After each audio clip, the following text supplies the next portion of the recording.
Hello and welcome guys, how are you? Hope you all will be doing well. So our today's lesson is from the biochemistry and our topic is enzymes. So you can see enzymes are the protein with the catalytic properties. These are proteins in nature. These are having a catalytic properties क्योंकि ये जो substrate होता है उसको break down करने में help करता है enzymes. Okay.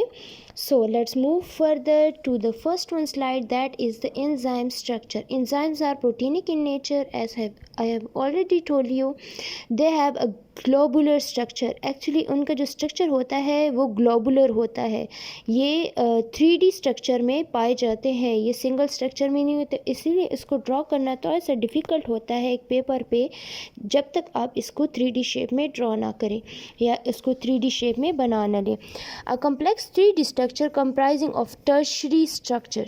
This is 3D होता है एक्चुअली ये, और इसका जो स्ट्रक्चर होता है वो एक्चुअली टर्शरी स्ट्रक्चर होता है. तो आप देख भी सकते हैं साइड पे एक पिक्चर दी हुई है ह्यूमन पैंक्रियाटिक एमाइलेज की, जो कि ग्लोबुलर स्ट्रक्चर में है. ये जो है ना एक्चुअली 3D शेप में है. इसकी जो शेप होती है वो एक्चुअली 3D होती है, इसीलिए इसको पेपर पे ड्रॉ करना काफ़ी डिफ़िकल्ट होता है. सो let's move further. Enzyme structure comparison.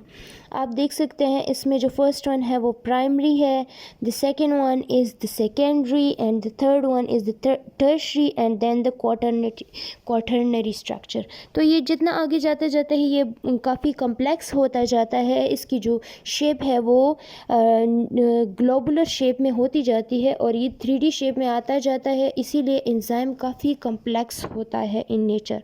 So let's move further. The active site. The shape and the chemical environment inside the active site permits a chemical reaction to proceed more easily. तो enzyme का जो active site होता है उसका एक specific chemical जो structure होता है जो कि सबस्ट्रेट को हेल्प करता है केमिकल रिएक्शन करने में. जब वो उसके साथ केमिकली रिएक्ट करता है तभी वो सबस्ट्रेट को ईजीली ब्रेक डाउन कर सकता है. तो एंजाइम का जो सबस्ट्रेट होता है वह एक्चुअली आके उसके एक्टिव साइट में, जो एंजाइम का एक्टिव साइट होता है जो कि केमिकली एक्टिव होता है, उसमें आके अटैच होता है और उसके बाद उसकी ब्रेक डाउन होती है. सो let's move further. Enzyme makes reaction go faster. Enzyme can increase the rate of reactions without the need to increase the temperature. They do this by lowering the activation energy. They create a new reaction pathways, a shortcut. अच्छा, enzyme जो है वो actually जो reaction होता है उसको speed up करता है without the need of temperature. आपको उसको कोई भी टेम्परेचर देने की ज़रूरत नहीं पड़ती है. वो ऑटोमेटिकली नेचुरली उसकी ये प्रॉपर्टीज़ होती हैं कि वो रिएक्शन को स्पीड अप फास्ट अप करता है bye lowering the activation energy. उसकी एक्टिवेशन एनर्जी को लोअर करके उसकी जो रिएक्शन होता है उसको स्पीड अप करता है.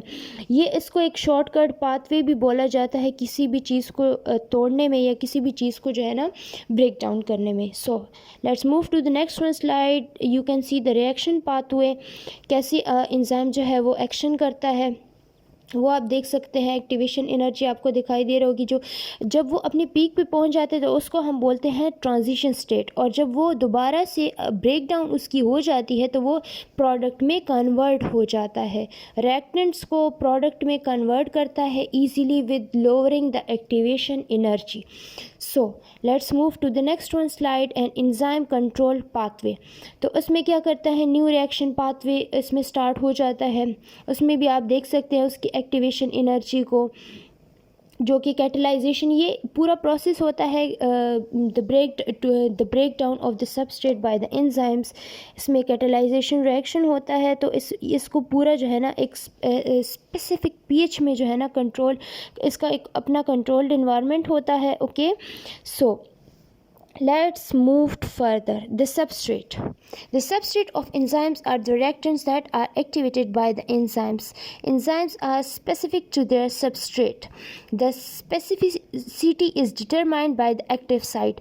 अच्छा, substrate जो होता है वो reactant होता है जिस पर enzyme actually act करता है. Substrate को enzyme तोड़ता है. ओके, एंजाइम जो होता है वो अपने फंक्शन में काफ़ी स्पेसिफिक होते हैं. There is a specific enzyme for a specific substrate. ऐसा नहीं हो सकता कि हर सबस्ट्रेट हर एंजाइम के एक्टिव साइट में फिट हो सके. ये जो है ना, इसके एक्टिव साइड में जाके सबस्ट्रेट फिट होता है और उसके बाद इसकी कैटलाइजेशन केमिकल रिएक्शन स्टार्ट हो जाता है और सबस्ट्रेट की ब्रेकडाउन हो जाती है और वो प्रोडक्ट में कन्वर्ट हो जाता है. सो let's move further. The lock and की मॉडल. लॉक एंड की मॉडल देख लेते हैं. इसमें जो है ना, एंजाइम है और सबस्ट्रेट है. You can easily see the E and S.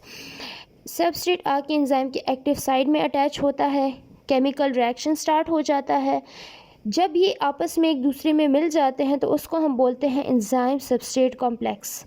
उसका केमिकल रिएक्शन होता है और उसकी ब्रेक डाउन हो जाती है. तो लास्ट में वो जो है ना प्रोडक्ट में कन्वर्ट हो जाता है और जो एंजाइम है उसको दोबारा से, जब तक वो डीनेचर नहीं होता, उसको दोबारा से यूज़ किया जा सकता है for another substrate of the same type. So let's move further. The lock and की model. Fit between the substrate and the active site of the enzyme is exact, like a key fits into a lock very precisely. Enzyme substrate complex formed products have a different shape from the substrate. Products are released from the active site, leaving it free for another substrate molecule. Lock and की model का क्या concept है ये मैं आपको बता देती हूँ. एक स्पेसिफिक सबस्ट्रेट आके स्पेसिफिक एंजाइम के एक्टिव साइट में सबसे पहले अटैच हो जाता है. Like there is a specific key for a specific lock. हर एक की हर एक लॉक में फिट नहीं हो सकती. इसी तरह हर एक सबस्ट्रेट हर एक एंजाइम की एक्टिव साइट में अटैच नहीं हो सकता है. तो क्या होता है, एंजाइम सबस्ट्रेट कॉम्प्लेक्स बनता है, प्रोडक्ट ब्रेकडाउन होती है सबस्ट्रेट की और उसके बाद प्रोडक्ट की फॉर्मेशन हो जाती है और प्रोडक्ट एंजाइम के एक्टिव साइट से रिलीज़ कर दिया जाता है और एक्टिव साइट दोबारा से रेडी हो जाता है for another substrate. Let's move to another one slide. The lock and key model. The continuation of the lock and key model. This explains enzyme specificity. This explains the loss of activity when enzyme denature. अच्छा, enzyme specific होता है, as I have already told you कि specific enzyme specific substrate पे work करता है. हर एक enzyme हर एक substrate पे work नहीं कर सकता. This is the property of the enzyme. जब तक enzyme denature नहीं हो जाता तब तक वो अपना जो job है, जो उसका काम है, जो work है, वो continue रखता है. Let's move further. Some proteins can change their shape, conformation. Substrate plus enzyme induces a change in the enzyme's conformation. अच्छा, देयर इज़ एन एक्सेप्शन. ये एक एक्सेप्शन है कि कुछ एंजाइम्स की ये प्रॉपर्टीज़ होती है कि वो अकॉर्डिंग टू सबस्ट्रेट अपना जो शेप है एक्टिव साइट का वो चेंज कर सकते हैं. But there are very few enzymes जिनमें ये प्रॉपर्टीज़ होती है. Most of the enzymes are very specific in their job या very specific for the substrate. तो कुछ कुछ एंजाइम्स ऐसे होते हैं जो कि अपने एक्टिव साइट को प्रोडक्ट के अकॉर्डिंग चेंज कर सकते हैं. तो let's move forward. The active site module to a precise conformation. The chemical environment is now suitable for the reaction.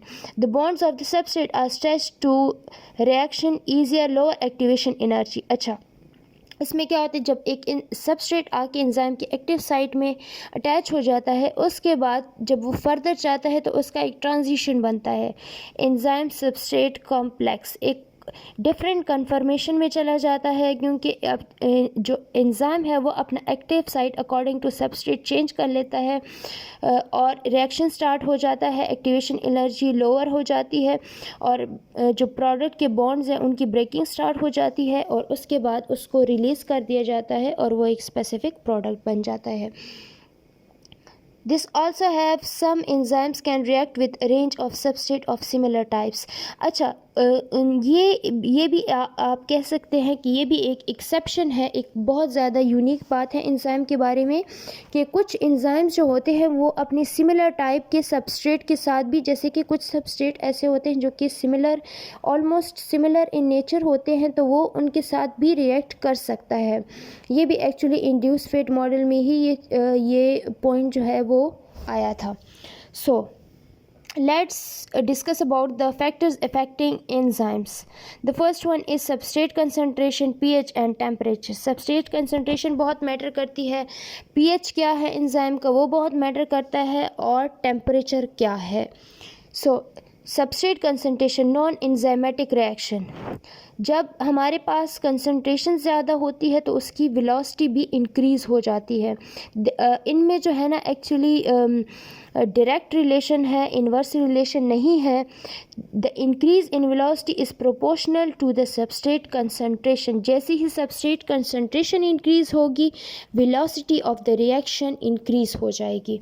So let's move to the next one slide. The substrate concentration enzymatic reaction. जैसे substrate concentration ज़्यादा हो जाएगी तो एक point reach हो जाएगा जिसको V max का नाम दिया गया है, मैक्सिमम वेलोसिटी. उसके बाद जो है ना वो सेचुरेशन पॉइंट स्टार्ट हो जाएगा. Faster reaction but it reaches saturation points when all the enzyme molecules are occupied. Alter the concentration of the enzyme then V max will change to.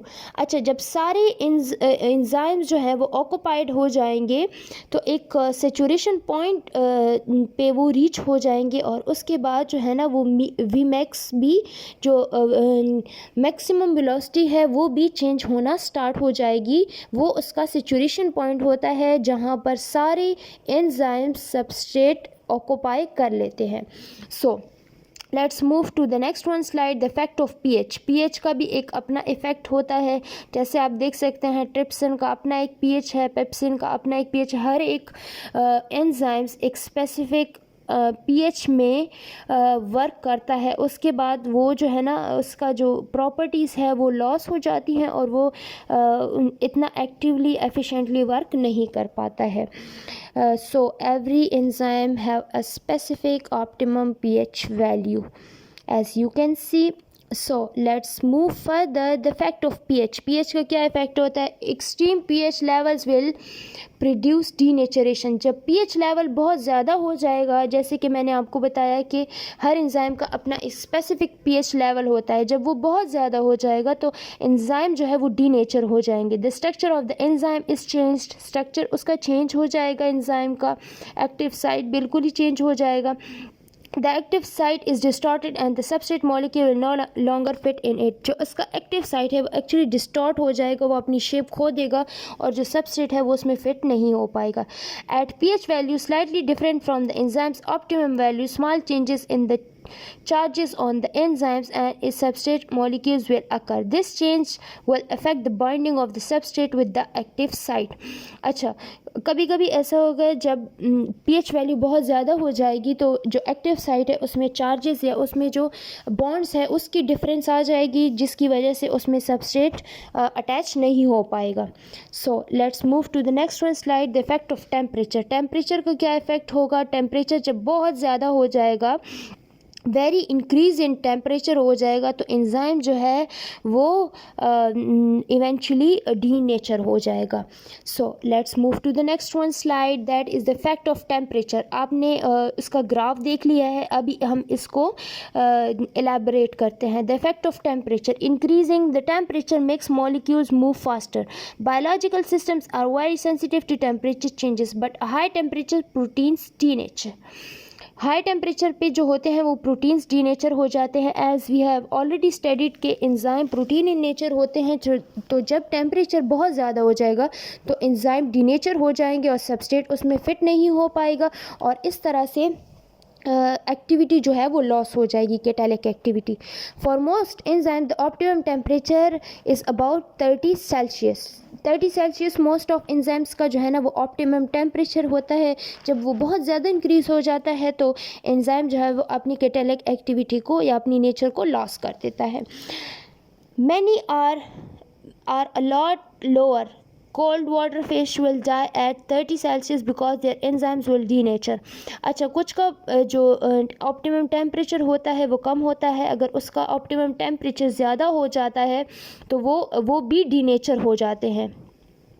जैसे कि कोल्ड वाटर फिश है, उनके अपने एक optimum temperature होता है, उसमें fish जो है कि एंजाइम्स वर्क कर सकते हैं। अगर उसका टेम्परेचर ज़्यादा हो जाएगा तो वो अपनी जो कैटालिक एक्टिविटी है वो लॉस कर देगा। A few bacteria have enzymes that are withstand very high temperature up to 100 Celsius.